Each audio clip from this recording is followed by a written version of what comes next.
54. Chapter 54 in Isaiah. Maybe that's what it says over here. Yeah, here we see 54:11. 54:11.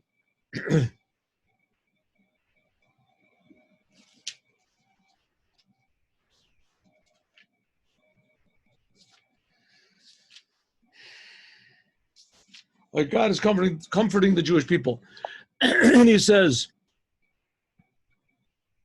Anya Sarah Lo Nuchama. And the poor one who is afflicted and you haven't been Ani Sarah, the poor one that is, how you say, like confused, and you have not been comforted yet. I'm going to come and comfort you, says God. Don't worry about it. Hine behold, Anochi marbitz bapuch. I will like make tiles on your floor. Puch is like these precious stones. Avanayach, v'yasadatich besapirim. And I'll also make your foundations with sapphires. What does it mean? The Jewish people will be founded, instead of being founded on these false philosophical ideas and idolatry and things, is instead the Jewish people will have these precious stones, which is the Torah and the commandments, something infinite, tremendously valuable. That's what the foundation of the Jewish people will be.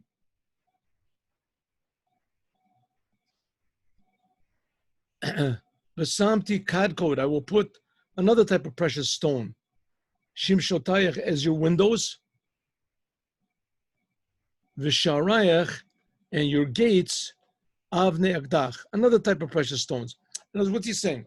Usually people take precious stones and they wear it on their fingers or on a ring or make it ornaments. God's saying, I'm going to give you so much riches that they're going to even be used in the most simple things, as the stones on your floor, and your window panes, your gates. Right? Usually a person makes a gate to his house, either he makes it from something like really durable, but he doesn't make it from precious stones. I mean, a precious stone, someone can come and just take it, steal it. Just don't worry about it. You're going to have so many riches that diamonds and precious rubies and sapphires will be used for these simple things. But kol gvulech, even your borders, avnei chefetz, will be precious stones. Right? Usually you have a border is a fence, which is made from some cheap but durable material, iron or something. The main thing is that it shouldn't let people in. Well, your border is going to be made of diamonds and rubies and things that don't. Kol banayach, why? Because all of your children, lumudi Hashem, will be pupils directly of God. For Rab Shalom banayach, and there'll be tremendous peace to all of your children. But tzedakah techonani, with righteousness, you will make a foundation for me. For rachaki mi'oshek, I'll keep you far away from those who try to harm you, steal from you. Ki lo tiri, you've got no reason to fear. Umim chita ki lo tikrav alecha, from anything that will, be frightening, that will endanger you, because it's not even going to come close to you.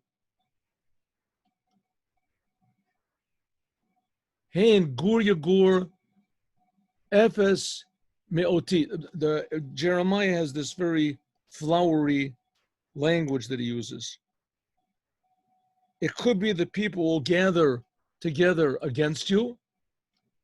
Efes meoti, but it's not, they are nothing like them, they are nothing. Ki gar itach alayach yipol. Me, that anyone that gathers against you will fall. All the non-Jews, all the even if the billions of Chinese all attack you, don't worry about it.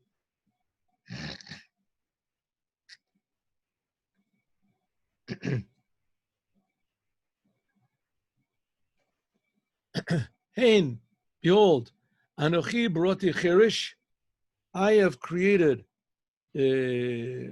like us ironsmiths, ba'esh pacham, that make things with fire, umotzi kli l'maseu, that brings out his tools, in this case, tools of like war. But don't worry, Anochi barati mashchit l'chavel, I have created the destroyer to demolish them. No one's going to make any trouble. Anyone who tries will be demolished. Okay, what does this mean? Let's take an example. I'll give you a small example. There was like the 6-day war, right? So all the nations, all the Arabs were against us, and the whole world was against us. The United Nations were against us, and we won. We won the war. But what happened? As soon as we won the war, the Israeli God, the whole world was saying, God is with the Jews. The God of Israel, the God that took them out of Egypt, is still powerful. He is still with them. He still loves the Jews. What did the Jewish government say? No. There was our army, our Air Force. Look at those planes. Look at these pilots that we've got. Amazing pilots that we've got. Don't look in the direction of God. Hey, hello, can I get your attention for a second? Look at these planes we've got over here. Look at our soldiers, right? Better not mess with us. We've got the most motivated army in the world. So what happened? Everybody, the Israeli government succeeded in explaining it, that it was, listen, guys, we're not excited. Why should you be excited? So as a result, nobody knew it was God. Everybody would thought, oh, this is, God is really doing miracles. No, what are you talking about miracles? What do you think guns are for? What do you think planes are for? We just used it. What they're for is not God. So he says, don't worry about it. In the future, no one's going to be able to deny that God was the one who won the battles. Kol kli yotzer alayich lo yitzlach. Any type of weapons that are made by man won't succeed against you. Kol lashon tikah mikoch. Kol lashon takum mitoch. Anyone that speaks against you, the mishpat, and tries to accuse you, tarshi itself will be vilified. Zos nachalat avdi Hashem. This will be the portion of servants of God. Tzidkatam me'iti no'man Hashem, and their righteousness in front of me, says God. This is the word of Hashem. Hoi, behold, call tzameh, anyone who's thirsty, right? You're not happy in life, feel you're lacking a little something, lachol l'mayim, come to the Torah. The Torah is water.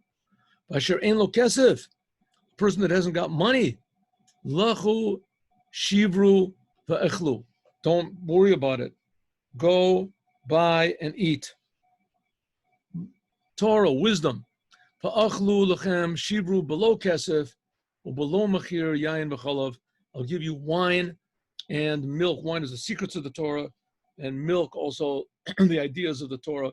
A mother gives her children, babies, milk. So Hashem says, don't worry about it. I'll also nurture you. Nurture you, the Torah. That's going to be a Torah. You'll learn the ideas of the Torah. The Torah is God's wisdom. When you feel that, it won't be the same way as it was before. You'll learn Torah and you'll think it's another subject in university. You'll learn the Torah and you'll feel that it's God's Torah. Lama tishkelu kesef b'lechem. What are you spending all this money for, to go and learn in universities and learn these other things? Below lechem, they're not going to give you any food. V'giachem, below sava, you're doing all this work in the world and you're never satisfied. Shimu shamo alai, listen to me. Ichlu tov, and you'll eat well. V'yit angu b'deshen nafshechem. If your food that you eat is spiritual, I mean, after all, who God, nothing more physical than God. God is the most physical thing. God creates the physical world. He's more real in the physical world than the physical world is.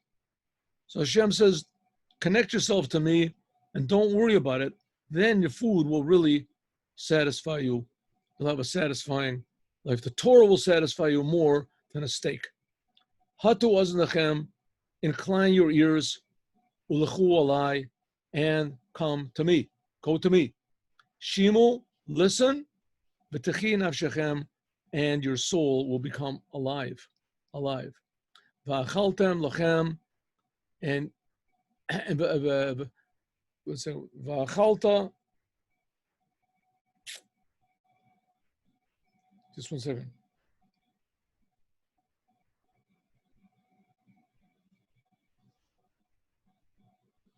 Yeah, techi nafshechem.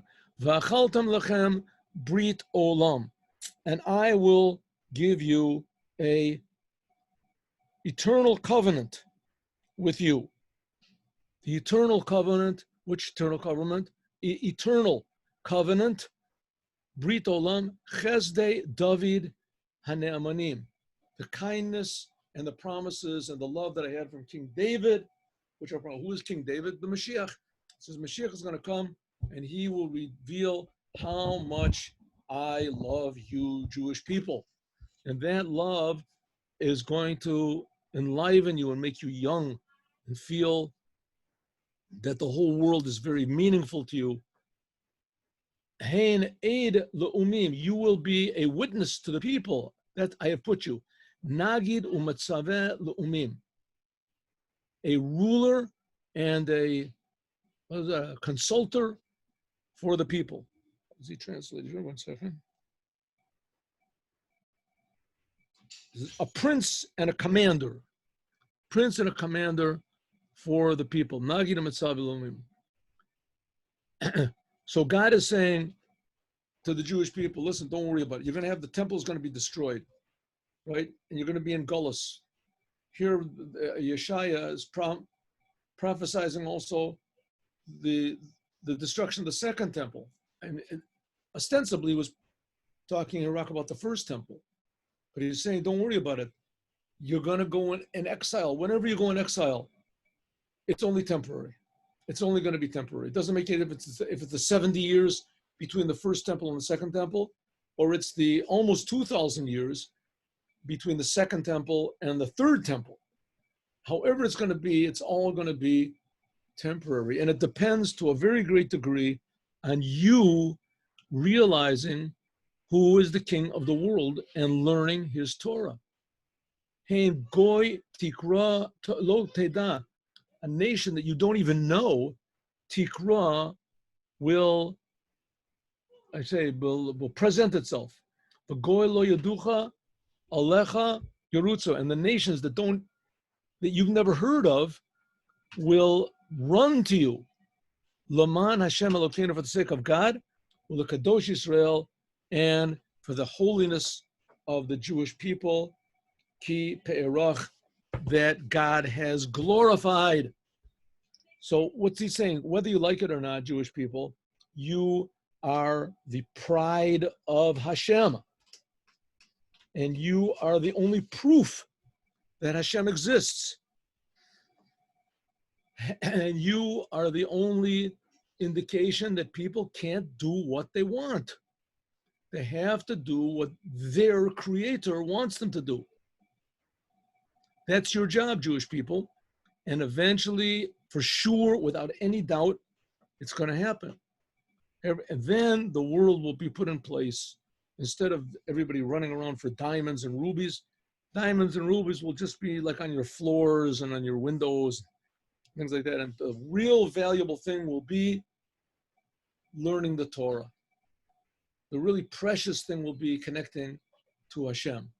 That's why it's called one of the Haftarahs of Nechama, of comfort, because God is comforting us, telling us all these wonderful promises. Okay, let's learn some